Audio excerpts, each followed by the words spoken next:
I'll come now. I'll come. I'm here. Well, good morning.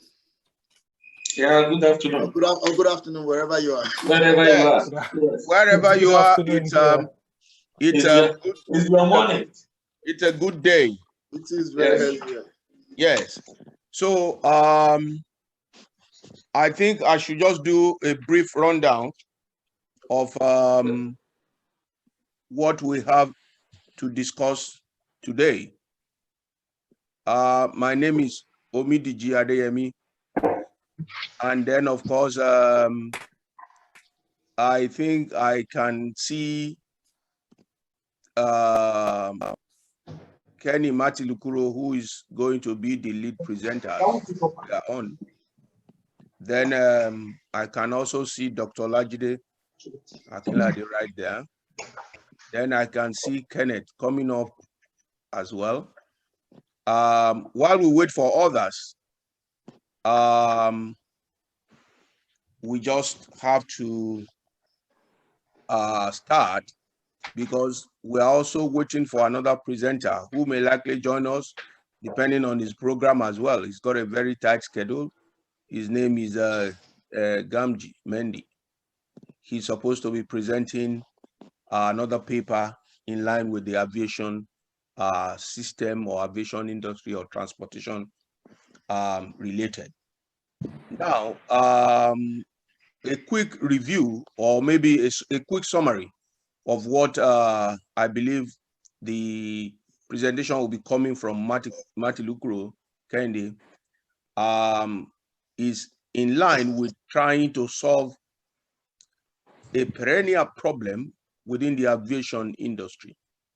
And then we also believe that as the rate of technology is moving, we need to now start to find solutions to some of the problems in a digital manner. So based on this rundown, we also believe that consumers, basically, travelers, basically, should enjoy a good product. And at the same time, this particular solution needs to be introduced as quickly as possible. And we believe very strongly that it's going to solve a lot of problems, because in the aviation industry in recent time, from records and from basic information, it's contributing close to $1.7 billion to the GDP of the Nigerian economy, for example. And of course, it's also employing close to 500,000 people. Looking at this together, just before COVID, we got this information. Now, after COVID, of course, we should expect a pickup of this situation, if not any other thing to run by. But for the sustainability of that industry, we believe that solutions can be put in place. Having run on this, I will allow Matilukuro Kende to give us a rundown of what the solution is all about. So, Kenny, you have the floor.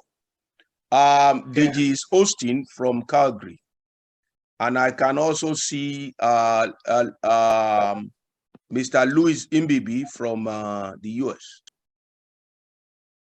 Okay, so okay. Good morning, good afternoon. Hello, MODG. Depending on what part of the world you're in. My name is Kende Matilukuro. I'm presenting to you some a concept that we hope would address the issues that my Oga Commander Midiji has just highlighted. Without wasting more time, I will be sharing my screen and then we will take it from. Okay, so I need to have access to share my screen. DG, can he share the screen? Yeah, I can share my screen right now. All right. No, you can't. It's good. You're able to do it now. Okay, so let me do that now. So I go to, sorry, one moment. I have multiple screens open, so let's see which ones. So I have yeah, I got it.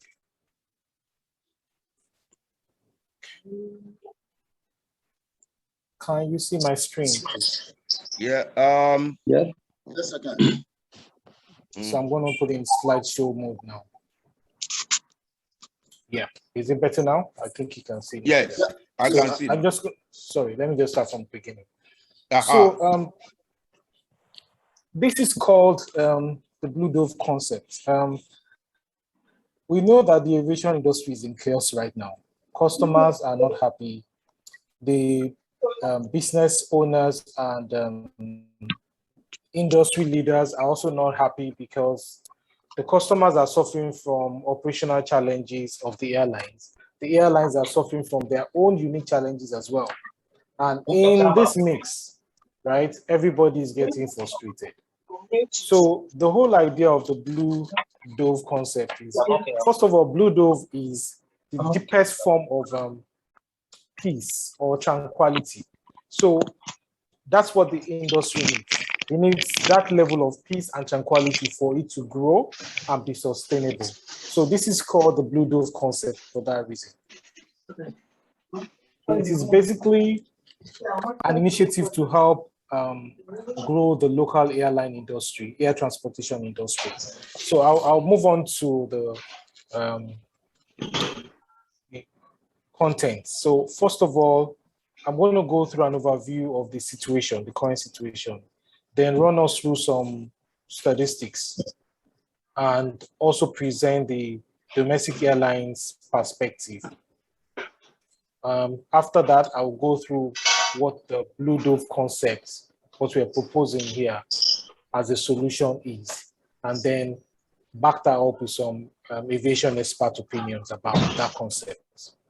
Okay. So, what is the situation like? Today, when you're about to travel in the locally within Nigeria, you generally prepare for the worst. Okay, many things can happen, right? You can have flight delays, your flight can be cancelled, and you might not even have an alternative but to go through another path, maybe buy a new ticket or choose another means of transportation. So it's really a very frustrating experience for most people. You know, someone said, Linda or JFO said, every time I book a flight, I prepare my mind for the worst. It shouldn't be like that, but that's what the situation is right now. Okay. So, if you travel frequently, and even occasionally, if you choose the wrong time, which is off-peak, right, you would have experienced delays or cancellation.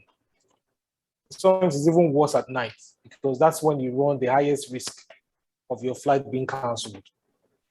Because most airports are daytime airports. So when it gets to the night and they can't run multiple flights. So if they pick some set of passengers, they might not come back for the rest. So that's a big problem. And many times travelers have to pay for another ticket or choose another means of transportation, or even pay for an hotel, overnight stay in an hotel in the city. I mean, I was traveling once to Jalingo in Taraba State. I had to fly to Abuja to connect a flight to Jalingo. My flight in Lagos was delayed. I missed the flight to Jalingo. Now, the problem is there are only 3 flights to Jalingo in a day. Sorry, in a week. So having missed my flight, my connection flight at Abuja, there was no flight to Jalingo the next day. And I had a meeting in Jalingo. So I had to travel to Adamawa and go by road to Jalingo through Boko Haram territory. This was a few years ago. So that's the kind of pain that people go through. You know, risky, dangerous, has a lot of impact on social and economic welfare. Okay. So what are passengers' rights? A lot of passengers don't even know they have rights. They just find a solution, the Nigerian style. You don't push back, you don't fight back. You just try to solve your problem and move on. You know, people are not aware that they are entitled to be informed 30 minutes before departure if there's going to be a delay. If it's up to 2 hours, they're entitled to refreshment. If it lasts more than 3 hours, they're entitled to reimbursement. You know, if the delay is between 10 p.m. and 4 a.m., they're entitled to accommodation, which almost never happens. All right. And then if the flight is canceled, they are beyond being paid their refund of their ticket, they're also entitled to compensation. Again, I don't know if that ever happens. Okay, I don't know one person who has succeeded in, getting compensation. You can get your refund after a painful process, but getting compensation, I'm not aware of any. Okay, I'm not an aviation expert to start with. This is just based on information gathered from research. So, okay, so now talking about the refund in particular, a lot of the local airlines have a 40 days refund policy. Now, the 40 days refund policy means you part with your money today for no reason, no fault of yours, you're not able to fly, right? You are saddled with the additional cost of buying another ticket, and yet you have to wait for 40 days to get a refund.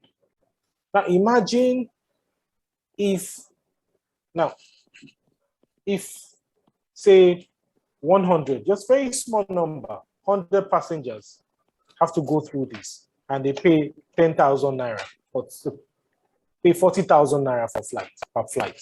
You can imagine an airline keeping this for 40 days. The amount of cash that should sit in the economy, being productive, that is being held on to by the airlines, for no reasons. It's like you're actually compensating them for creating a problem. So that's one point to note as well. Now, looking at the statistics for the domestic air travel, which will tell us the size of the problem that we're dealing with.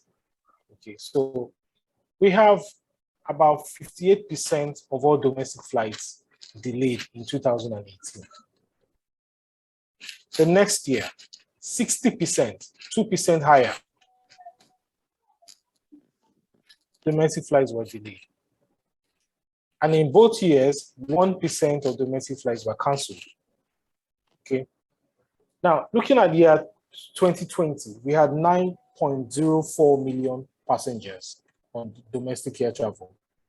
And in terms of geography of where this problem is coming from, Lagos and Abuja contribute 63% of the traffic, and contribute 57% of the delays and cancellation. So you can almost say that the problem is localized, right, within basically two airports. Oh, no, not two airports, because there are multiple airports in Lagos. So within two geographical areas, yeah. And then 10 airports contribute 89% of the traffic. In fact, some airports contribute 0. Okay, if you take the top 18, the rest of them virtually don't have any flights out of the 31 that is available. Okay. So, yeah, that's the last point. 11% domestic flights are from 21 airports. And like I said, some of those airports don't even contribute anything.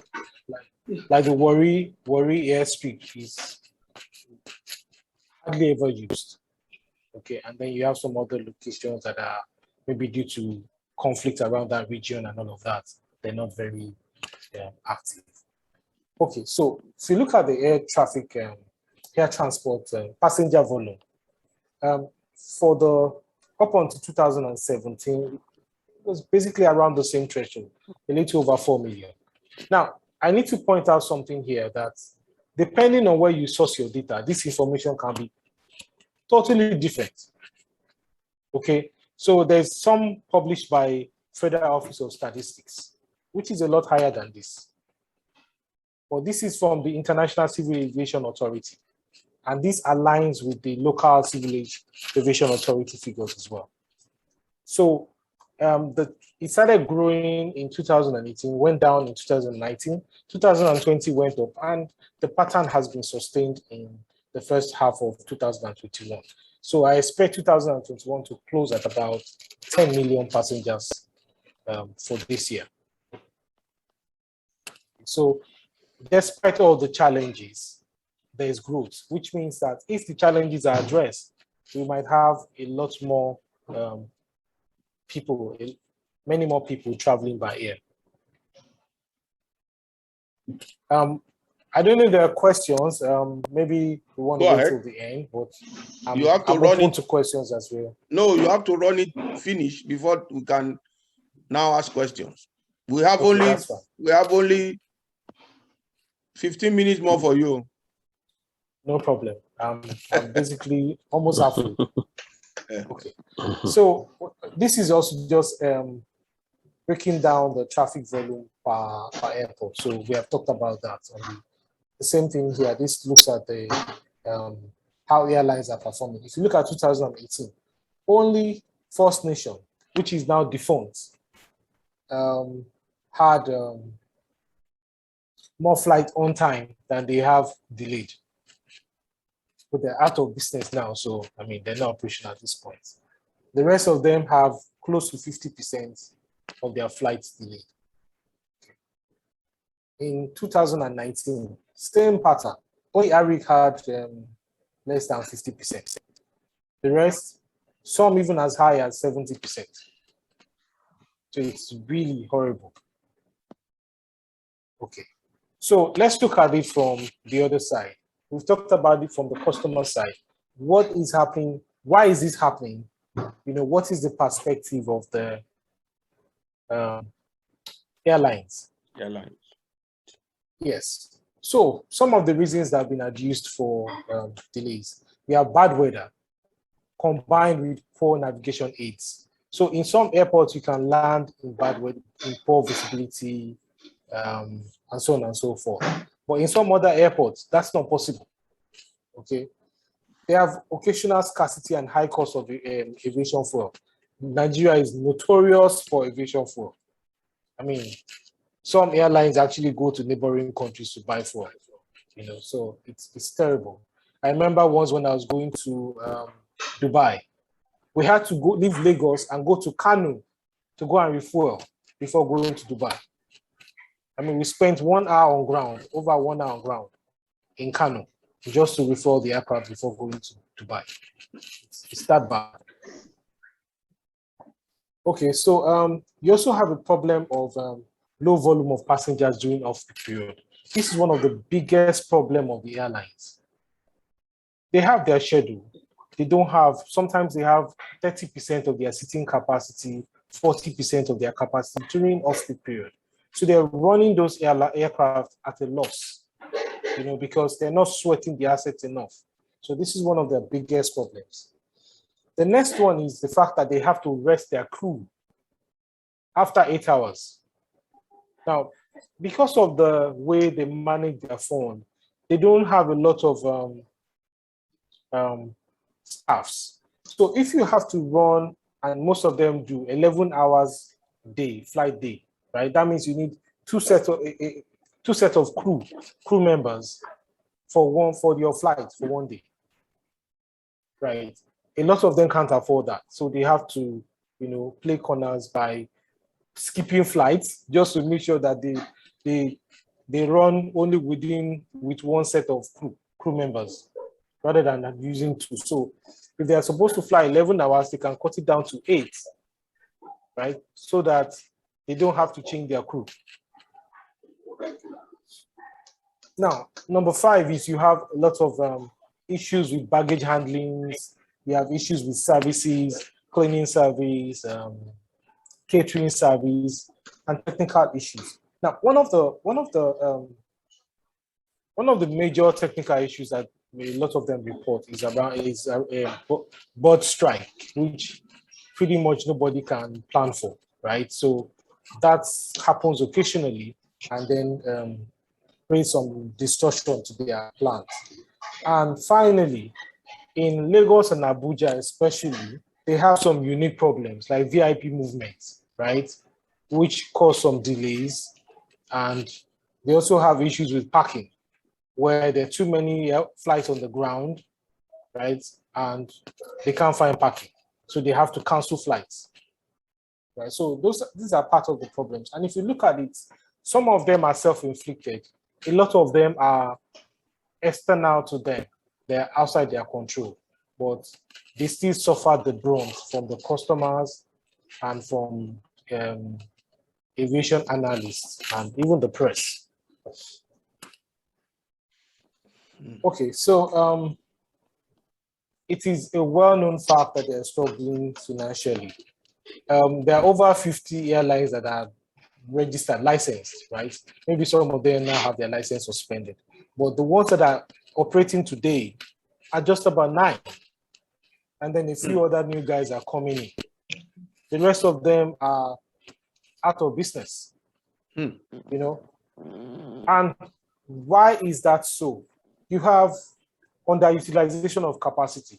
On the average, they are carrying just about 60% of their seats in a day, which means that there's an opportunity of like 40% that is lost.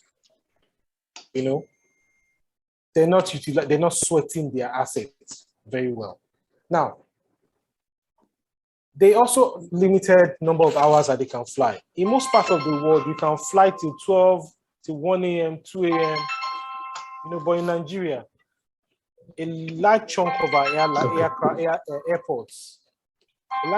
airports, are daytime airports. You cannot fly to those airports at night. By 7 p.m., they are shut down. Right? So, yes. And I think there's some. Guys, can you mute, please? Yeah. Can you mute your phone, please? Yeah, I think it would be nice if we are all muted, until we get to the point of discussing these issues.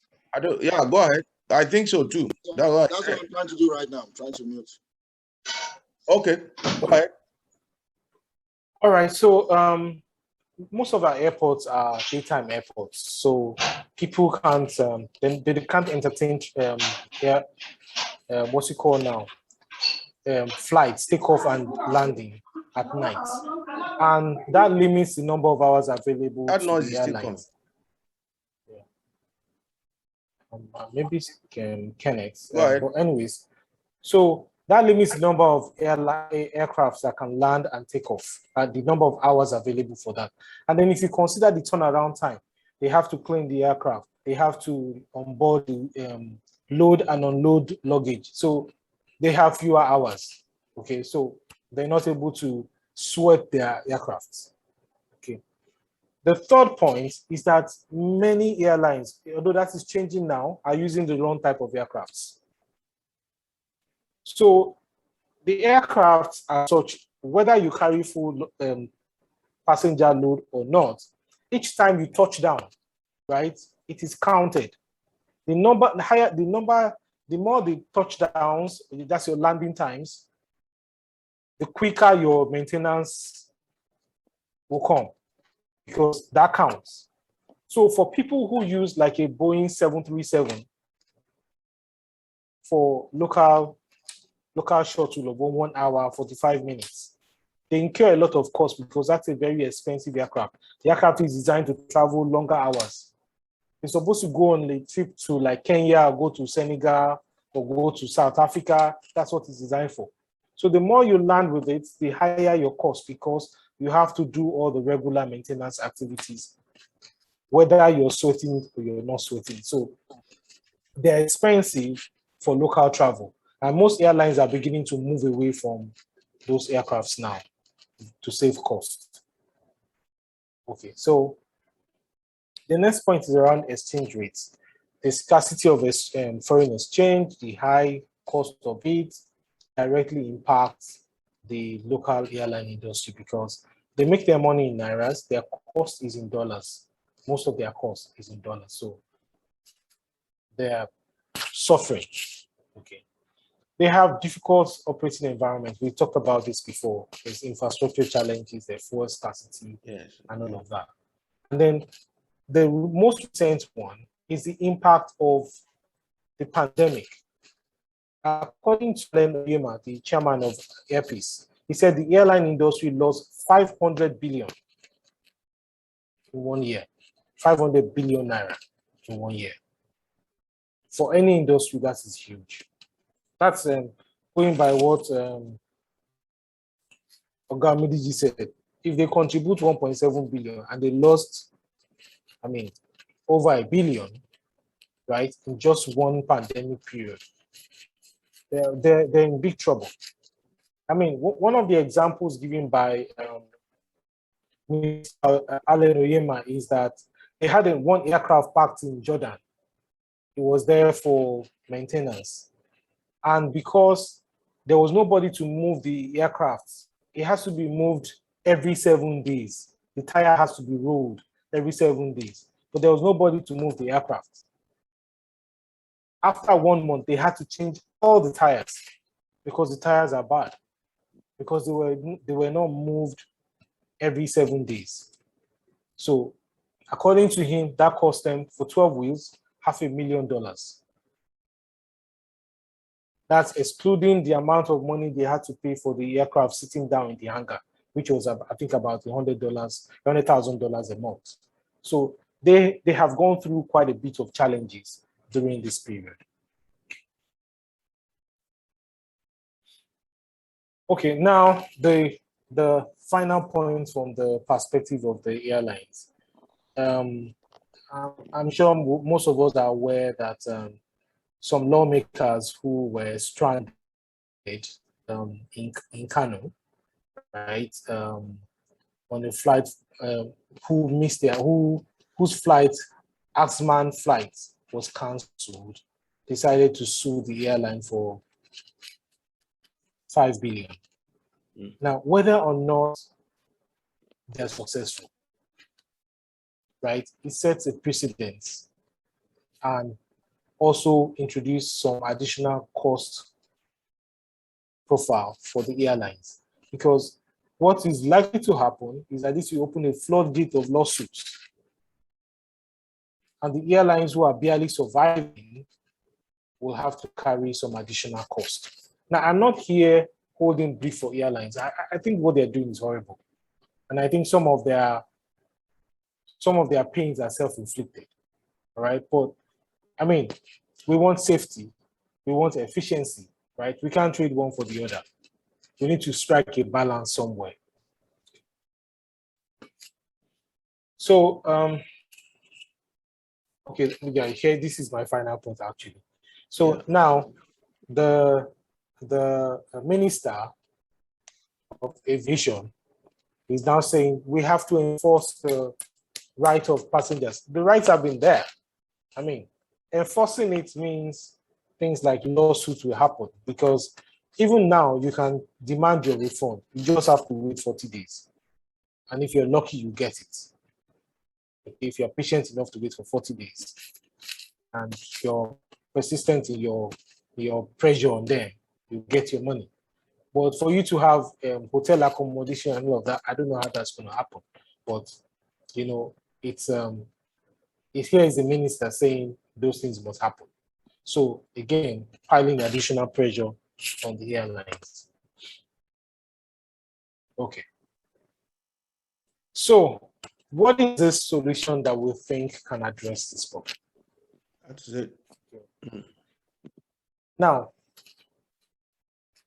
there was, I'll digress a little bit to explain this.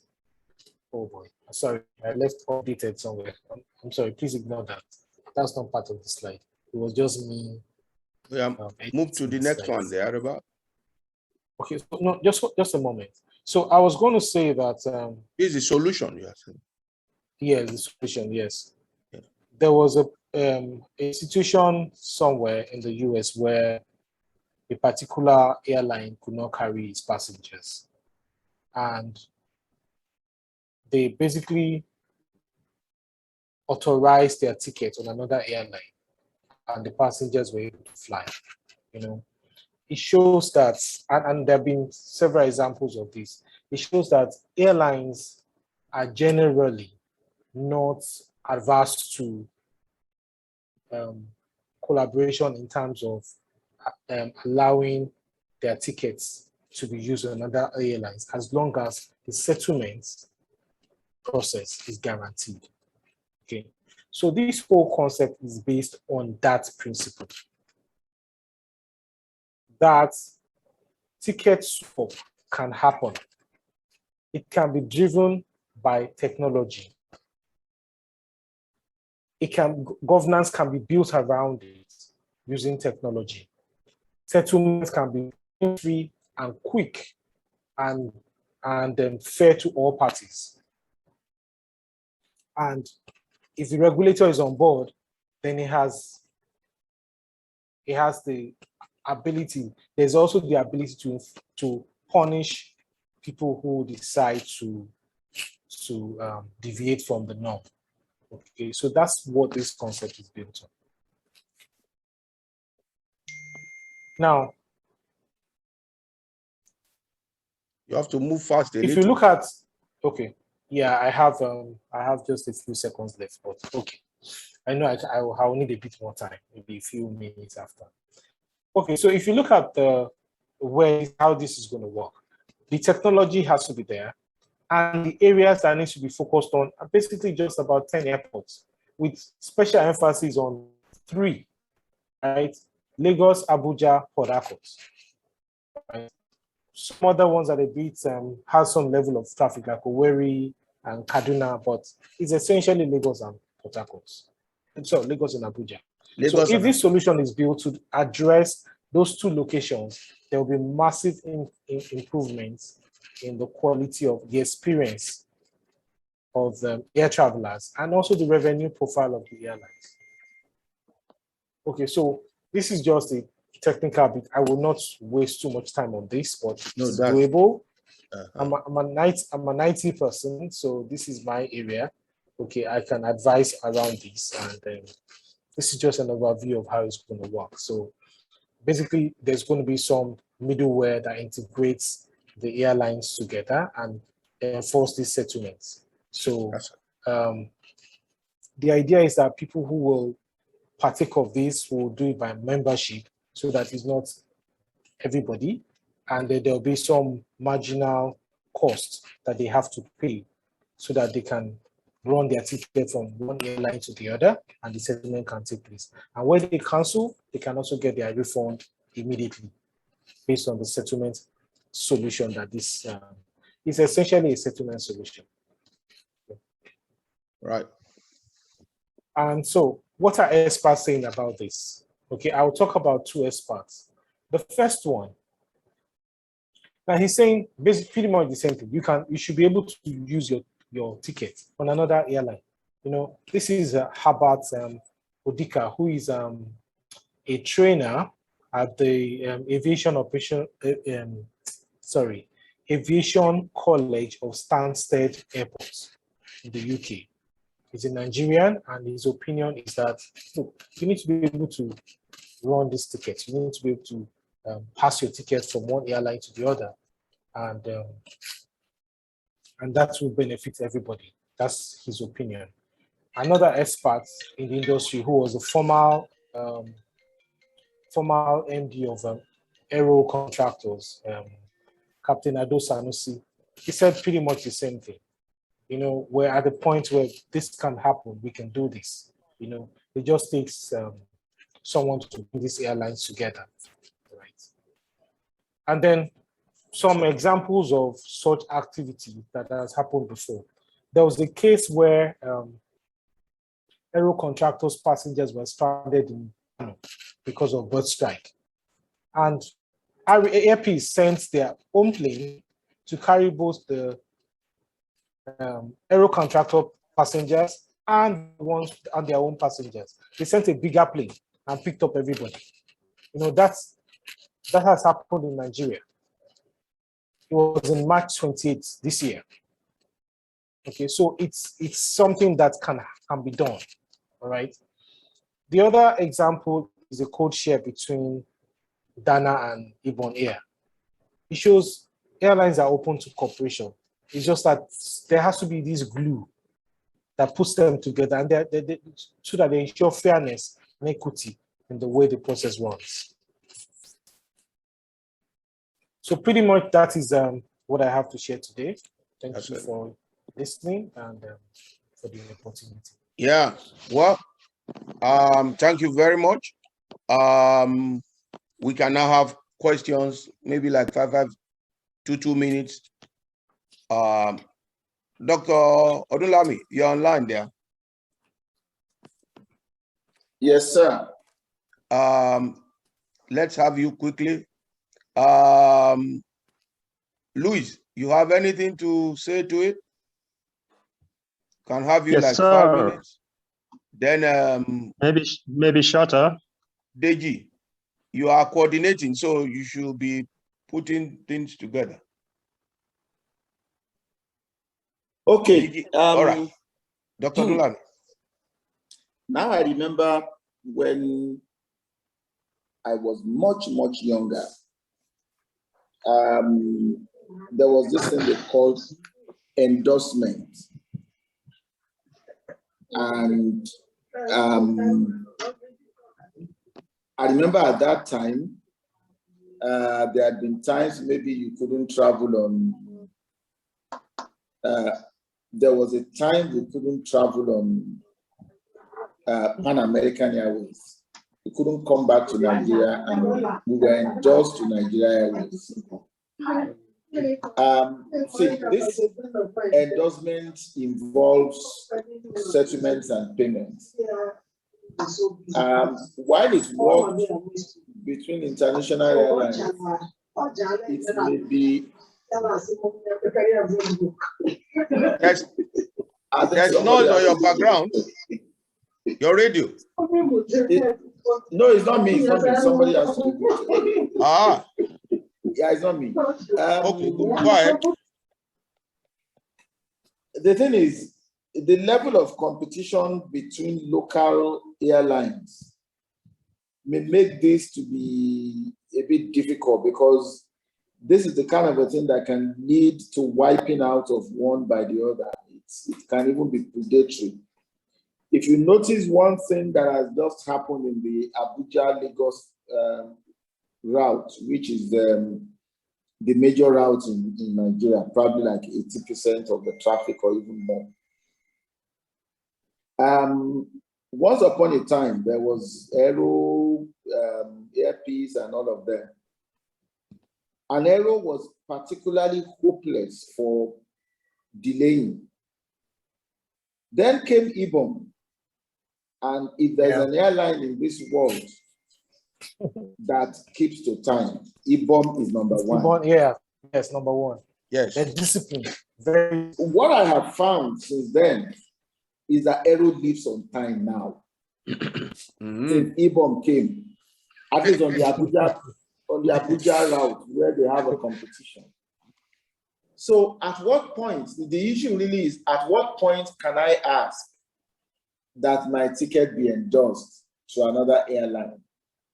There are a couple of issues, because it just takes some time that the settlement pattern is not working very well, and somebody starts saying, no, I'm not going to take their passengers.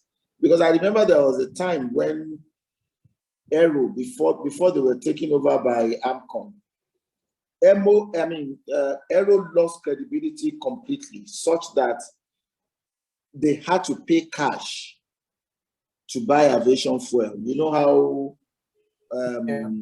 airlines, they just buy and then settle. They buy aviation fuel on the apron there and they settle later. But for Aero, it was cash for this thing. That was how bad it was.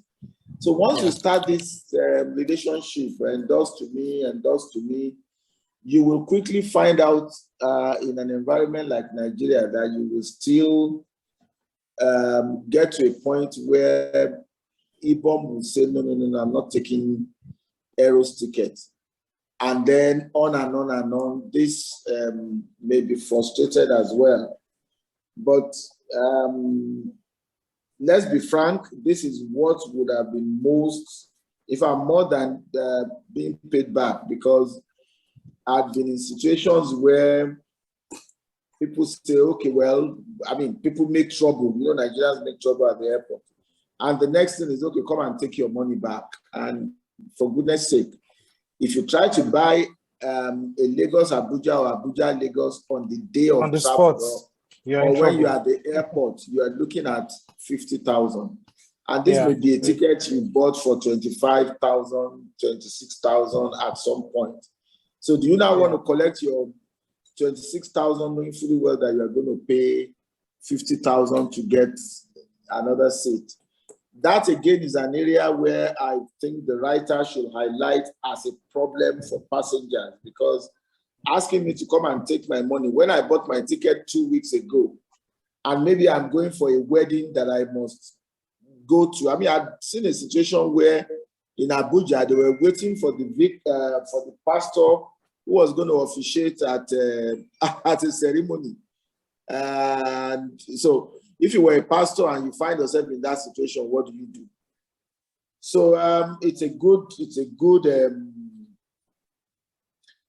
suggestion. In fact, but let me tell you one thing. Let me quickly tell you one thing because I'm taking too much time. Yeah. There was a time, and this is because I have been involved in aviation myself, aviation in Nigeria. So I know I used to know many of these things. There was a time that some people came up and were talking about trying to remove the inefficiencies in the system. Because when you look at it, between 6:30 and 7, all the airlines are going to Abuja. Many of them have filled up. And then maybe nothing until like 10 p.m. and 10 a.m. And then, and somebody said, if you do code share, it means a flight can leave at 6:30, another one at 7, another one at 7:30, another one at 8, another one at 8:30, and that would make some sense. But they could never agree. And don't forget that, the way we do business in Nigeria. I mean, yes, they will all tell you the members of IATA. We know that some airlines, there's a class structure in that business. I mean, I remember when Chachangi was flying, everybody knew Chachangi was a one-man business, and you really wouldn't take them as seriously as you would have taken an Aero in Aero's days. So these are all issues that we need to look into, but this is a very nice suggestion, and if it can be packaged very well, it will help. Thank you very much. All right. Luis, a quick one. Thank you, sir, for the feedback. Yeah, hope you've noted all those contributions. Luis, a quick one. Kenneth, a quick one. We are running. Luis ready here, okay? We have 10 more minutes to run. Okay. You have 3 minutes. Yeah, I'm trying to thank the presenter of the Blue Dove concept. It's quite analytic and an in-depth study that he has presented to us this afternoon. But we have to hit this. You're welcome, my brother. We are here to hit on this is where you had to segregate just Lagos and Abuja because of the amount of the volume of delay and cancellation in these two airports for providing a solution to solving this problem is what I don't agree with you, because we are all human beings. Okay. If we are going to treat this, we should treat it holistically. We should address both the small and the big airports, and then provide solution to them as it will apply to everybody. Otherwise, by the time Lagos and Abuja problem is being solved, you find out that Owerri, Kaduna, and Port Harcourt, and maybe Enugu, their own problem will start creeping up, and it becomes so big that it becomes a large problem for us to solve. That is just my little contribution. Okay. Thank you. Just a quick reaction to that. Thank you very much. No, before you react. Hello? Ken? I'm here, I'm listening. Yes, Kenneth. I don't know if Kenneth is still around or gone off. I saw him. Very much Ken, around. Ken, Yes. what do you have to say before Marty Lukuro will round up? Because you will be one of the driving force back on this project. I'm sure you will be surprised to see Marty Lukuro on the other side. Yes. Well, let me first of all thank the presenter for an in-depth study and analysis of our peculiar problem. He got it all right. And I also remember that there was one time one of the ministers of aviation tried to delve into solving some of the problems, especially the issue of delayed flight, canceled flights without compensation and no notifications. But just like the Nigerian thing, it's like it fizzled out with the minister. And I think what we need is this kind of holistic. I agree with the last speaker that whatever that is to be done in form of solution must be that will cut across all boards, because if you solve it from one end and it now comes up from another, that means we have to start a new data. So, but for now, I say, well done. And like you said, we are here in Nigeria, and whatever that will be my portion or assignment to the extent that it is within my ability, I assure you I will. Thank you. Great. We'll run on it. Okay. Kenny. Yes. I will now suggest something quickly, because I will not let Deji too has Deji. You can come with few points you have as quickly as possible. Can you run on it? Deji. You need to unmute Deji. You have to unmute Deji. You mute yourself. Yes, okay, sorry about that. Yes. Yes. Thank you very much to the presenter. I think he did a very good job on breaking down the problems. And I just want to quickly chime in, like, this program can be very good, if well executed, and I can only give my own perspective based from Canada, because this is where I'm based, and I've seen something similar, and I've seen how well it works over here. So I just don't, like, I'm not very familiar with the Nigerian process of, you know what I mean? Like, Nigerian factor always kicks in, and it's been a while since I've been away. So, I worry about little things like, how easy would it be to access the database of these airline companies? Like, are people going to be hoarding information, or is this something that they'll be willing to, share? Those are the little things that I'm concerned about. So if you don't mind, if you can help me speak to that. Yes, that's it. That could be a situation that can then enable an app to be developed. How do you feel about that? There's somebody else on this line that has not spoken. Dr. Olajide. Has he left? Good afternoon. Yeah, I'm still here. I'm listening, to all the discussion. Okay. First of all, let me thank the presenter. He did his homework. He dig out the problem, and again, it provide a solution. I think there's still a long way to go, because considering the situation in Nigeria, all the airlines in Nigeria here, they're highly competitive. So the question is, are they willing to share the information, as the last speaker mentioned? Yes. Because yesterday I flew from Port Harcourt to Abuja yesterday, and I can say, despite that there is delay, on earpiece, on all these airlines, and I see that they're not communicating at all these airlines. And again, they've seen it as a norm, something that they don't even care about, that even passengers even worried about. So I think we still have a long way. Before all this can be done, I think there should be a policy paper, from government, to able to address all this issue. Because if there's no policy paper from government, I don't see how this partnership can work, among all these players.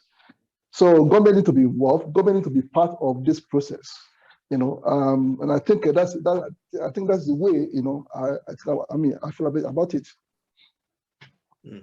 That's it. Okay, Kenny, you can now. Well, Kenny. Yes. Before you round up and respond, at least we have gotten to a point now that we know that we need government. If you see the presentation, most of those people that I've invited that are government people, none of them came on board. I've invited 4 people from the government itself. From FAN, I have somebody. From NCA, I have 2 people. And then from the airport, whatever, there's another airport authority, something, I have 2 people. So about 4 of them, I have the list, yeah. None of them is on board. So you can see the problem that is at stake. Anyway, we will find a way out of it. So sorry, I just want to tell me something real quick, because we're almost at the 1 We're hour. almost running out. Yes, so what I just want to ask is, please, I'd like everyone to enter their email address in the chat column so that we can do a follow-up with everyone. Yes. And also, we probably, like when we're sending out the email, we'll also address all the answers to all the questions in case anybody misses out on it. So please enter your email address in the chat column. Thank you. Right. Okay. So Kenny, a quick one. We have 5 more minutes for Kenny. It's 5 minutes. Oh, okay. Good. All right. I'll just take maybe I start from the last. There was a comment from Dr. Olajide about government involvement. That's essential. Yeah. All right. It has to happen, at least to give some legal bites to the whole approach. That's it. However, the way I see things like this happen is that it has to be led by consumers. There was a time in Nigeria where banks you can't transfer money from one bank to the other. You have to physically, I remember those days. I used to work in the banking industry. You have to physically carry cash from one bank to go and put it in another bank, right? Yes, yes. Then it got to a point where they got frustrated. And some guys came together and wanted to do a switching service. And the bank quickly set up their own switch. Then you have InterSwitch, and then you have, what's the name of the other one? There were 2 of them. One owned by the banks, one was independent. And one was independent, yeah. Yes. And it was because of the independent one that the banks quickly set up their own. Okay. So that was how switching started, and the bank's operation started. Now, again, when you had to do commerce, right, you had to do electronic payments and all of that, it was driven by customer demand. Not because they wanted to, they were forced into it. And then the regulation followed through also. So from it has CBN. To be, yes, it has to come from all angles. All the stakeholders have to see the need for it. Yes, I won't be surprised if this proposal come on board. I won't be surprised. Government will tell you that they are planning something similar. Yeah, true. Yes. True. Okay. Okay, so then talking about information sharing, sharing, which was raised by DG. Now, you're right, but there's a way, because I come from the telecoms, IT telecoms background. There's a way that this will work, right?